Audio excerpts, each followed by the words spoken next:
ഓശാന ഞായറിനിടെ cent ജോർജിൻ്റെ പ്രതിമ bulldozer കൊണ്ട് തകർത്ത് ഇസ്രായേൽ സൈന്യം. എങ്ങനെയുണ്ട്?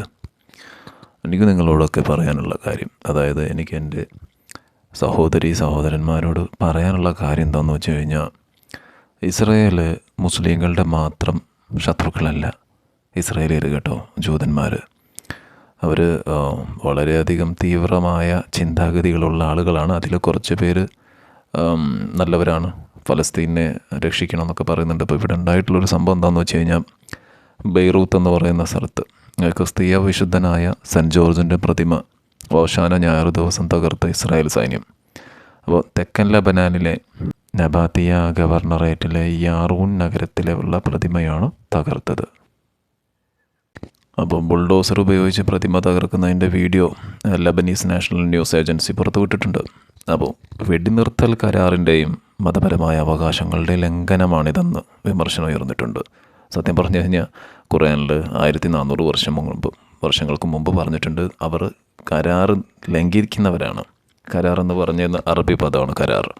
അപ്പം അവർ കരാർ ഏറ്റെടുക്കും, ഇതിനിടയ്ക്ക് വെച്ചിട്ട് അവരെന്ത് ചെയ്യും, അത് ലംഘിക്കും. അത് കൃത്യമായിട്ട് പറഞ്ഞിട്ടുണ്ട്. ഇപ്പം ഖുർആനിലെ 2-ാമത്തെ അധ്യായം അൽ-ബഖറയാണ്. അപ്പോൾ അൽ-ബഖറ നിങ്ങളെടുത്ത് നോക്കിക്കഴിഞ്ഞാൽ നിങ്ങൾക്കറിയാൻ പറ്റും ഖുർആൻ പറയുന്നുണ്ട്, അവർ ഭൂമിയിൽ കുഴപ്പക്കാരായി തീരുകയും അതുവഴി നിങ്ങൾ അവരോട് ചോദ്യം ചെയ്ത് കഴിഞ്ഞാൽ അവർ പറയും, ഞങ്ങൾ പീസ് മേക്കേഴ്സാണ്, ഞങ്ങൾ സമാധാനം മാത്രമാണ് ഇവിടെ നടപ്പിലാക്കുന്നതെന്ന്.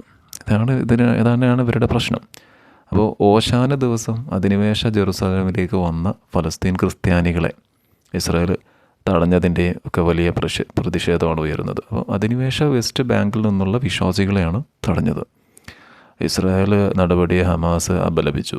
ജെറുസലേമിനെ യഹൂദവൽക്കരിക്കുന്നതിൻ്റെ ഭാഗമായാണ് ഇസ്രായേൽ നടപടിയെന്ന് ഹമാസ് കുറ്റപ്പെടുത്തിയാലും, ഞാനൊരു 25 വർഷങ്ങൾക്ക് മുമ്പ് പഠിച്ചിട്ടുള്ളൊരു കാര്യമുണ്ട്. ലോകാവസാനം അനർഹരയിൽ ഏൽപ്പിക്കുന്ന കാലം ലോകാവസാനമാണെന്ന്. അതായത് അന്ത്യനാൾ അടുക്കും തോറും ലോകത്താകമാനം അനർഹരായ ഭരണാധികാരികൾ അധികാരത്തിൽ വരുന്നതാണ് ഖുർആൻ പറഞ്ഞത്. ഇപ്പം ഇസ്ലാമിൻ്റെ ശാസനയിൽ എടുത്തു നോക്കിക്കഴിഞ്ഞാൽ അറിയാവുന്ന കാര്യം, ഷാം, പലസ്തീന്, പിന്നെ ഇറാഖ് തുടങ്ങിയ രാജ്യങ്ങളൊക്കെ നശിച്ചു. ഇനി ഹിജാസും നശിക്കും എന്നാണ് പറയുന്നത്. ഹിജാസ് എന്ന് പറയുമ്പം സൗദി അറേബ്യയാണ്. പിന്നെ ഇസ്രായേൽ ഒക്കെ വരും വർഷങ്ങളിൽ ഇതെല്ലാം താഴോട്ട് മൂക്ക് കുത്താനുള്ളതാണ്. അപ്പം ഈ കഴിഞ്ഞ 2 ദിവസം മുമ്പ് ഗസയിലെ അൽ അഹിൽ ബാപ്റ്റിസ്റ്റ് ആശുപത്രിക്ക് നേരെ ഇസ്രായേൽ നടത്തിയ ആക്രമണത്തിനെതിരെയും വലിയ പ്രതിഷേധം ഉയരുന്നുണ്ട്. അതായത് ക്രിസ്ത്യൻ ചർച്ച് ഇവർ ബോംബിട്ട് നശിപ്പിച്ചു. യൂട്യൂബ് ഉൾപ്പെടെ എല്ലാത്തിലും അതിൻ്റെ വീഡിയോ ഉണ്ട്. അൽ ജസീറ അത് പുറത്തുവിട്ടിട്ടുണ്ടായിരുന്നു. അപ്പോൾ ഓശാന ഞായർ ദിവസം തന്നെയായിരുന്നു ആശുപത്രിക്ക് നേരെ ഉണ്ടായ ആക്രമണം. 2 മിസൈലുകളാണ് ആശുപത്രിയിൽ വെച്ചത്. ഇതോടെ ആശുപത്രി പ്രവർത്തനരഹിതമായെന്ന് അധികൃതർ അറിയിച്ചു. ജെറുസലേം ക്രൈസ്തവ രൂപത നടത്തുന്ന ആശുപത്രിയാണിത്. അപ്പം ജെറുസലേം ക്രൈസ്തവ രൂപത നടത്തുന്ന ആശുപത്രിയാണിത്. അപ്പം നിങ്ങൾ മനസ്സിലാക്കേണ്ട കാര്യം, ഇസ്രായേലിനെ സംബന്ധിച്ചിടത്തോളം ഇസ്രായേലിലല്ലാത്തവരെല്ലാവരും അവരുടെ ശത്രുക്കളാണ്. മനസ്സിലായോ? അപ്പോൾ ISISലേക്ക് എത്തുന്ന ആയുധങ്ങൾ എവിടുന്ന എത്ര കാലം കൊണ്ട് എത്തുന്നുണ്ട്? ഏതെങ്കിലും ഇസ്ലാമിക രാജ്യം ആയുധങ്ങൾ നിർമ്മിക്കുന്നുണ്ടായിരുന്നോ? അമേരിക്കയുടെയും ഇസ്രായേലിൻ്റെയും ആയുധങ്ങളാണ് ISIS ഉപയോഗിക്കുന്നത്. അവർ കൊല്ലുന്നത് ആരെയാണ്? മുസ്ലിങ്ങളെയും ക്രിസ്ത്യാനികളെയും. എന്തുകൊണ്ടാണ് അവർ ജൂതന്മാരെ തൊടാത്തത്? എന്തുകൊണ്ടാണ് അവർ സൗദി അറേബ്യയിലും കുവൈറ്റിലുമൊക്കെ ബോംബിടുന്നത്?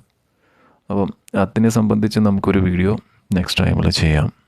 അപ്പോൾ ഞാൻ ഇത് ചെയ്യുന്നത് ജസ്റ്റ് എൻ്റെ മൊബൈലിൽ മാത്രമാണ്. കാര്യം എൻ്റെ പ്രധാന ജോലി ഇതൊന്നുമല്ല. പിന്നെ നമ്മൾ സത്യം വിളിച്ചു പറയുക എന്നുള്ളൊരു കാര്യമുള്ളതുകൊണ്ടാണ് ഇപ്പം അതിനകത്ത് വരുന്നത്. മനസ്സിലായോ? Anyway, thank you so much എല്ലാവരോടും. ബൈ.